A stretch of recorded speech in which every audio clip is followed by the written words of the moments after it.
গায়ের সকলেই অসুস্থ হয়ে পড়ছে ধীরে ধীরে। যক্ষ্মায় যেন মহামারী সৃষ্টি করেছে। একে একে গ্রামের মানুষ কমতে শুরু করলো।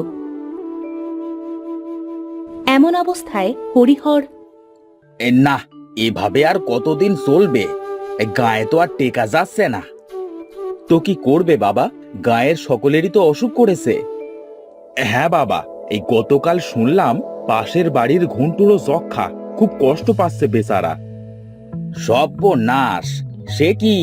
তবে তো এ গায়ে আর এক মুহূর্ত না, এক্ষুনি গা ছেড়ে যেতে হবে। সে কি বাবা, আমরা গাঁ ছেড়ে পালিয়ে যাব? হ্যাঁ বাবা, আমরা কি পালিয়ে যাব তবে? না না, এ হয় না বাবা। হয় না? কেন হয় না শুনি? বাবা, আমরা এ গাঁয়ে থাকি, হঠাৎ কোথায় যাব আমরা?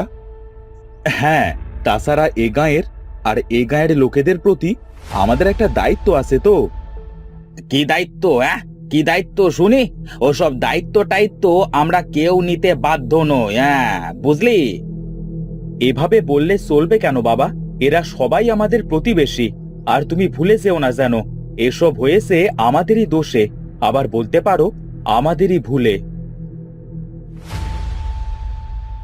না না না, আমাদের এর মধ্যে কোনো দোষ নেই।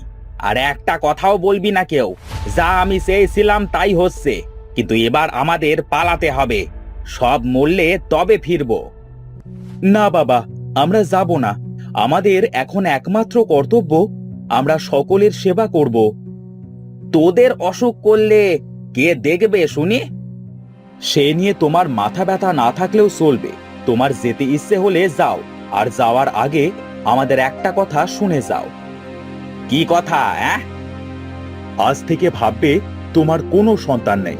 তুমি চেয়েছিলে এই গাঁয়ের সকলে মরুক, আমরাও তো এই গাঁয়েরই, তবে সকলের সাথে আমরাও মরব। আমাদের ঘেন্না হয়, তুমি আমাদের বাবা তাই। বেশ, যখন বিপদে পড়বি তখন আমার কাছেই দৌড়ে আসতে হবে। আমি যাই, দেখব কত দূর তোরা যেতে পারিস।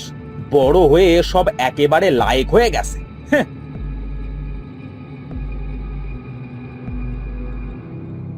হরিহর নিজের পোটলা পুটলি নিয়ে রাস্তায় বেরিয়ে পড়ল গজগজ করতে করতে।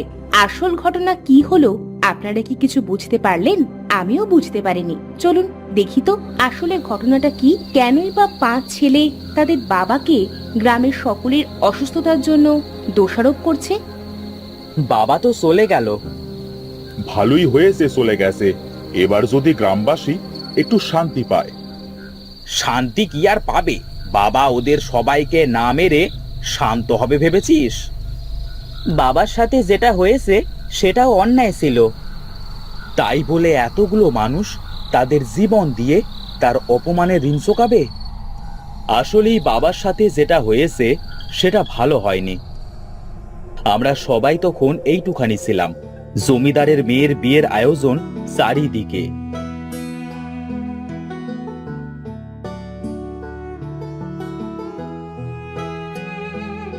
এই ছোটন, আরে এই ছোটন, এই কোথায় গেলি? দেখো দেখি এই ছোটনটা গেল কোথায়? ছোটন,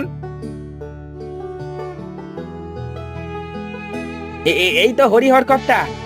বলেন, কি কইতাছিলেন? আমারে নাকি খুঁজতাছিলেন? হ্যাঁ, খুঁজছিলাম তো। আজ মিনামায়ের বিয়ে, আর তোকে খুঁজে পাওয়া যাচ্ছে না। বলি, খাবারের দিকটা কে সামলাবে শুনি? আগে আমি সেখানেই ছিলাম কর্তা, কিন্তু হ্যাঁ একটা বিপদ হয়েছে। বিপদ? কি বিপদ? খাওনের চাইল এখনো আহে নাই। কইছিল পাঠাইয়া দিব, কিন্তু এত সময় গেল গা, কিন্তু এখনো পাঠাইলো না। সে কি? তবে আমি দেখে আসি, আর আমি আস্তে আস্তে সব কাজ সেরে রাখবি। কিন্তু কর্তাবাবুর মেয়ের বিয়ে আজ, কোনো ভুল যেন না হয়। জমিদারের একমাত্র বিশ্বস্ত কর্মচারী ছিল হরিহর। সকল কাজেই জমিদার তাকে পছন্দ করত। আর জমিদারের মেয়ে মিনার বিয়ে। হরিহর নিজের মেয়ের মতো স্নেহ করত মিনাকে, তাই আজ তার দায়িত্ব যেন 10 গুণ বাড়তি। মজুত করা চাল এখনো না আসায় সে নিজে বেরিয়ে গেল তা আনতে। হরিহরকে সকলে পছন্দ করলেও একজন একদম পছন্দ করত না। কে জানেন? চলুন দেখে আসি। বুঝলি তো লতা, আজ ওই বেটা হরিহরকে আচ্ছা শিক্ষা দেব। আমি হলাম জমিদার গিন্নি, কিন্তু তোদের জমিদার মশাইয়ের চোখে আমার চেয়ে বেশি বিশ্বাস যেন ওই হারামজাদা কাজের লোক হরিহরের। আজ ওর এই বিশ্বাস আমি ভাঙবো। আগে গিন্নিমা, ওই বেটাকে তো আমিও পছন্দ করি না। সারাদিন কর্তা বাবুর সাথে সাথে থাকে, না জানি তাকে এত কি মন্তর দেয়। তুই সব কাজ করে ফেলেছিস তো? হ্যাঁ গিন্নিমা, কোনো চিন্তা করবেন না আপনি। আমি মিনা দিদিমণির বিয়ের রত্নবালা যেটা তার শ্বশুর বাড়ি থেকে দিয়েছিল, সেটা চুরি করে ওই হরিহরের পুঁটলিতে ঢুকিয়ে রেখেছি। একবার শুধু সকলে জানুক, গায়ে সবাই একেবারে জুতো পেটা করবে ওকে। আর আমার জ্বালাও মিটবে তবে। হরিহর ভ্যান গাড়ি করে বস্তা বস্তা চাল নিয়ে এলো বাড়ির কাছে, কিন্তু এসেই দেখে সকলেই আতঙ্ক মুখে ছোটাছুটি করছে।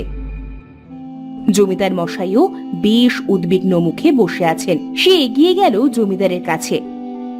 কি হয়েছে কর্তা বাবু? সকলে এমন করে ছোটাছুটি করছে কেন? আর আপনি এমন মনমরা হয়ে বসে আছেন কেন? তুই কোথায় ছিলি এত সময়? রান্নার চাল এসে পৌঁছায়নি, দেখে আনতে গিয়েছিলাম কর্তা। ও, আর এদিকে মিনা মায়ের রত্নবালা খুঁজে পাওয়া যাচ্ছে না, যেটা ওর শ্বশুর বাড়ি থেকে পাঠিয়েছিল। বেয়াই মশাই বলে দিয়েছেন ওটা তাদের পরিবারের নতুন বউয়েরা হাতে পড়ে তারপর বিয়ের পিড়িতে বসে, ওটা তাদের ঐতিহ্য। আপনি কোনো চিন্তা করবেন না কর্তা বাবু, আমি নিজে ওই বালা খুঁজে বের করব।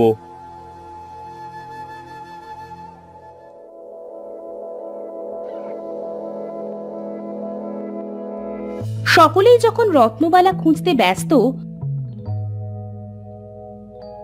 তখন হঠাৎ লতা চিৎকার দিয়ে ডাকতে আরম্ভ করলো। সকলেই ওর চিৎকার শুনে গিয়ে দেখে, ও মা গো, কি সর্বনেশে কাণ্ড! ও গিন্নিমা, শিগগির আসুন। ও কর্তা বাবু, আসুন শিগগির। কে কোথায় আসো গো? এসো এসো, দেখে যাও দেখে যাও, আসল চোর কে।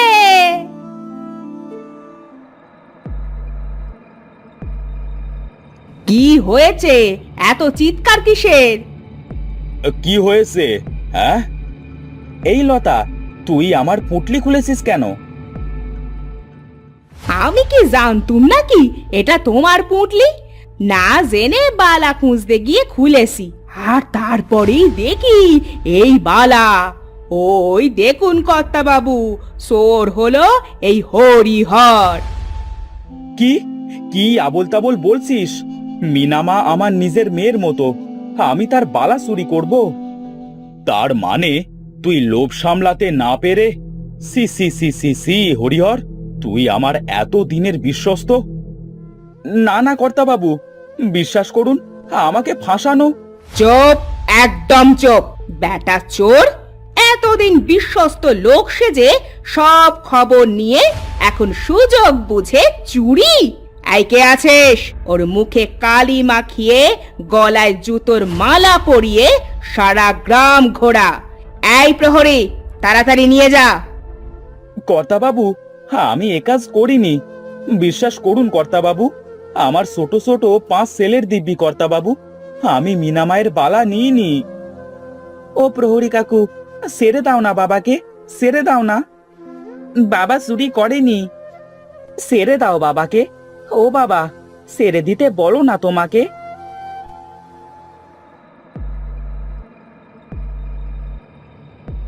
সেই দিনের পর থেকে হরিহর নিজের মুখ আর জমিদারকে দেখায়নি। রাগে ক্ষোভে সে শয়তান পুজো আরম্ভ করলো। শয়তানের বরে সে সকল গ্রামবাসীকে যক্ষ্মায় আক্রান্ত করে। একে একে সকলেই মরতে থাকে, কিন্তু অন্যের অপরাধের শাস্তি দিতে গিয়ে বাবাও এক অন্যায় করছে ভেবে হরিহরের 5 ছেলে এটা মানতে পারছে না। তারা একে একে সকল গ্রামবাসীকে সেবা করছে সুস্থ করার জন্য।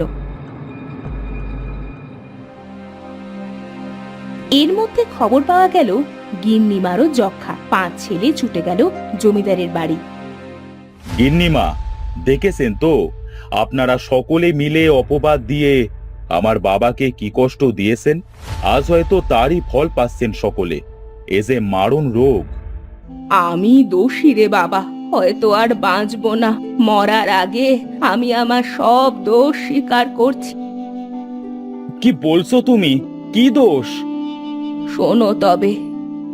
গিন্নিমা নিজের পাপ সবার সামনে স্বীকার করে আর কান্নায় ভেঙে পড়ে জমিদার। হায় হায় হায়, হে কি করেছি আমি? সেদিন হরিহর করজোরে বলেছিল যে সে অপরাধ করেনি, কিন্তু আমি তার একটা কথাও শুনিনি। হায় কপাল, আজ উপরওয়ালা সেই শাস্তি দিচ্ছে আমাদের। হায় হায় রে! কাঁদবেন না জমিদার মশাই, নিজের ভুল বুঝতে পারাটাই বড় শাস্তি। কোথায় কোথায় তোমাদের বাবা? আমি তার কাছে ক্ষমা চাইব। বাবা পাশের গাঁয়ে। চলো, আমাকে নিয়ে চলো বাবারা।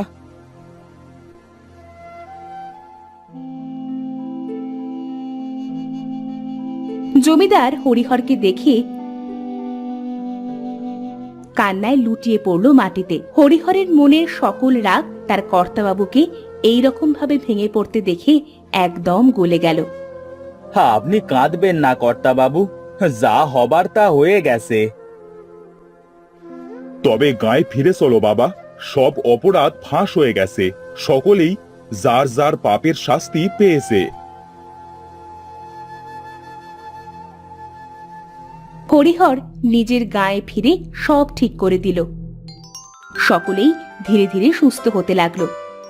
আর অন্যদিকে লতা আর গিন্নিমা পাপের অনুশোচনায় মারা গেল।